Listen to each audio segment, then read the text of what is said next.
Kyrie eleison, lux aeterna, in saecula.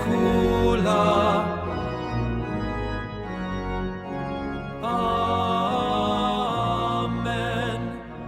Hey there, I'm so glad you could join me for today's episode of Enlightened Hearts. Go ahead and take a second, just settle in.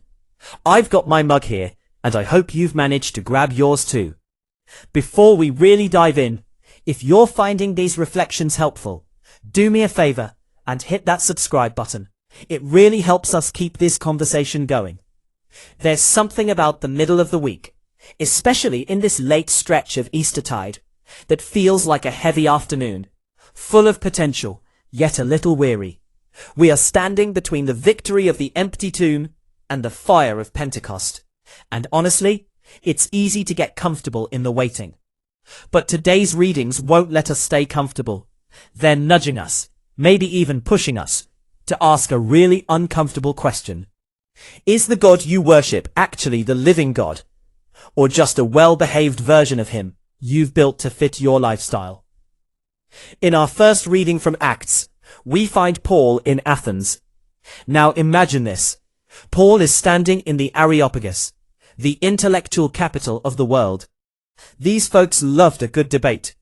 They had an altar for every god imaginable, just to cover their bases. They even had one dedicated to an unknown god. They were religious, sure, but their religion was a hobby. It was a collection of interesting ideas that didn't actually change the way they lived. Paul stands up and essentially tells them, "What you worship in ignorance, I am here to proclaim to you." He tells them that the God who made the world doesn't live in shrines built by human hands. He isn't a statue you can dust off on Sundays.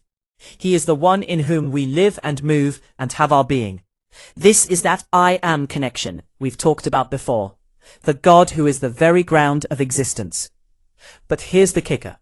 When Paul mentions the resurrection of the dead, they scoff.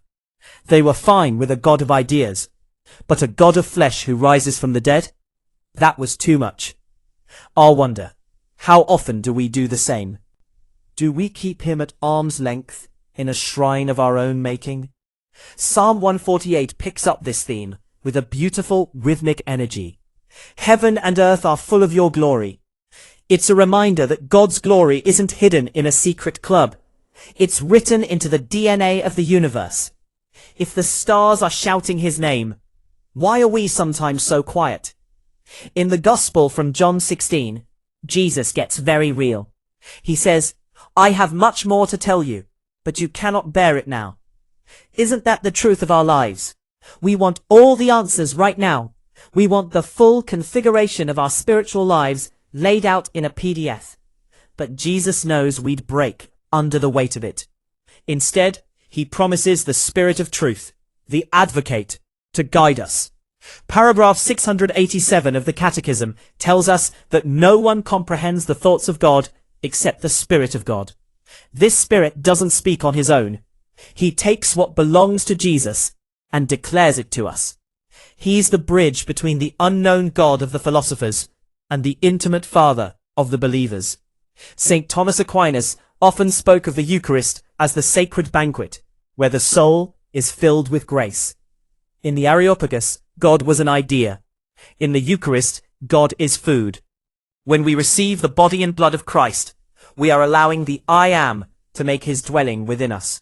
Friends, don't let your religion stay small. Invite the Advocate in. Remember that you aren't an orphan in this world. You are a child of the one who made the stars, and he wants to walk you home.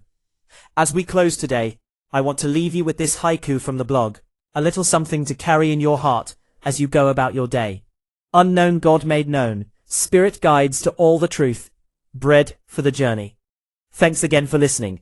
Next time, we're shifting gears to celebrate the feast of St. Matthias. We'll be talking about what it means to be chosen and the radical call to remain in his love, even when you're the one stepping in to fill a heavy vacancy.